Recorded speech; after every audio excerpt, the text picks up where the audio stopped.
क्या आप जानते हैं, एक माली हमारे प्यारे जगन्नाथ जी के पीछे डंडा लेकर दौड़ा। आइए जानते हैं ऐसा कैसे हुआ। एक छोटा बालक केवल 5 साल का अपने माता पिता के साथ पहली बार श्री क्षेत्र पहुंचा था। उसका नाम गोपाल था। उसकी आंखों में मासूम चमक थी और उसके मन में केवल एक ही विचार घूम रहा था। मेरे सखा जगन्नाथ कहाँ हैं? मैं उनसे मिलने आया हूँ। वो मुझसे मिलेंगे, मेरे साथ खेलेंगे। रास्ते भर वो यही कहता आया था। माँ, मेरे सखा जगन्नाथ मंदिर से बाहर आएंगे ना? वो मेरे साथ खेलेंगे ना? माँ मुस्कुराकर कहती, बेटा, भगवान मंदिर में रहते हैं, सबको आशीर्वाद देते हैं, वो बाहर नहीं आते। लेकिन गोपाल का बाल मन मानने वाला नहीं था। उसे विश्वास था कि उसका सखा जगन्नाथ उससे जरूर मिलने आएगा। जब वह पहली बार जगन्नाथ मंदिर पहुंचा तो वह भक्तों की भीड़ के बीच खड़ा होकर ऊपर देखने लगा। विशाल रत्न सिंहासन पर बैठे श्री जगन्नाथ, बलभद्र और सुभद्रा के दर्शन करते ही उसकी आंखें भर आईं। वह हाथ जोड़कर बोला, सखा, मैं आ गया हूँ। अब बाहर आ जाओ ना, मेरे साथ खेलो। उसके आसपास खड़े लोग मुस्कुरा रहे थे। कोई बोला, अरे बच्चा तो बड़ा प्यारा है, देखो भगवान को सखा बुला रहा है। लेकिन गोपाल को किसी की परवाह नहीं थी। वह द्वार के पास बैठ गया और बोला, जब तक मेरे सखा नहीं आएंगे मैं यहीं बैठा रहूंगा। शाम ढल गई, दीपक जलने लगे। पूरी की गलियां सुनहरी रोशनी में डूब गईं, लेकिन वो छोटा बालक अब भी मंदिर के बाहर बैठा था। माता पिता ने बहुत समझाया, चलो बेटा, मंदिर बंद हो जाएगा, कल फिर आना। पर गोपाल ने सिर हिलाकर कहा, नहीं, सखा ने कहा था वो आएंगे, मैं यहीं रहूंगा। उसकी आंखों में अब आंसू झिलमिला रहे थे। धीरे धीरे रात उतर आई। समुद्र की लहरों की आवाज और मंदिर की घंटियों का नाद एक साथ गूंजने लगा। तभी अचानक मंदिर के भीतर से एक मधुर ध्वनि उठी। वातावरण में चंदन और तुलसी की गंध फैल गई। गोपाल ने सिर उठाया तो देखा मंदिर के भीतर से एक दिव्य प्रकाश निकल रहा है। वो चमक धीरे धीरे बढ़ी और उसी में से स्वयं श्री जगन्नाथ प्रकट हुए। लेकिन वे विशाल मूर्ति के समान नहीं थे।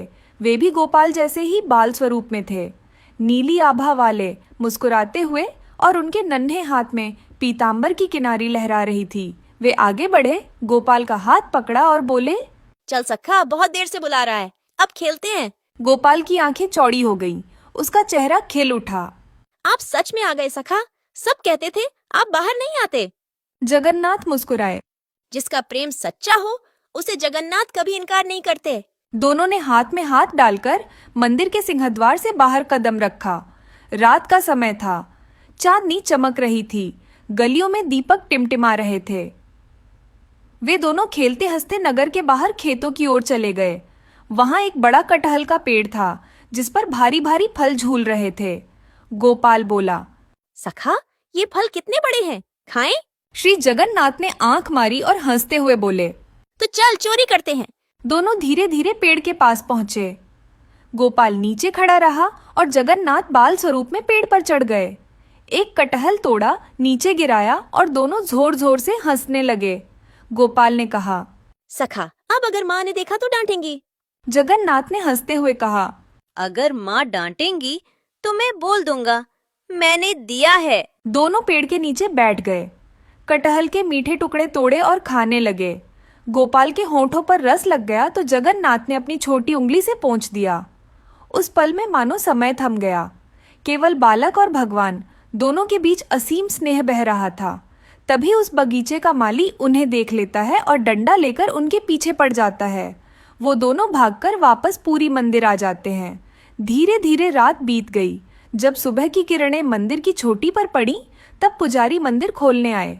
उसी समय गोपाल के माता पिता ने देखा कि उनका बेटा मंदिर के द्वार के पास सोया है। चेहरे पर मुस्कान है और उसके बगल में आधा खाया हुआ कटहल रखा है। वे बोले, बेटा, ये कहाँ से आया? गोपाल ने नींदी आवाज में कहा, सखा जगन्नाथ मेरे साथ खेले थे, उन्होंने कटहल तोड़ा था। माँ ने कहा, बेटा, तुमने सपना देखा होगा। तभी मंदिर के पुजारी दौड़ते हुए आए। वे बोले, आज मंदिर में एक अद्भुत बात हुई। श्री जगन्नाथ के श्री विग्रह के हाथों पर कटहल का रस लगा मिला है और मंदिर के बाग से एक कटहल भी गायब है। सब लोग चकित रह गए। गोपाल मुस्कुराया और मंदिर की दिशा में देखा, जैसे कोई अदृश्य सखा वहीं खड़ा मुस्कुरा रहा हो। जिसका प्रेम बालक जैसा निर्मल हो, उसे स्वयं जगन्नाथ सखा बनकर मिलने आते हैं।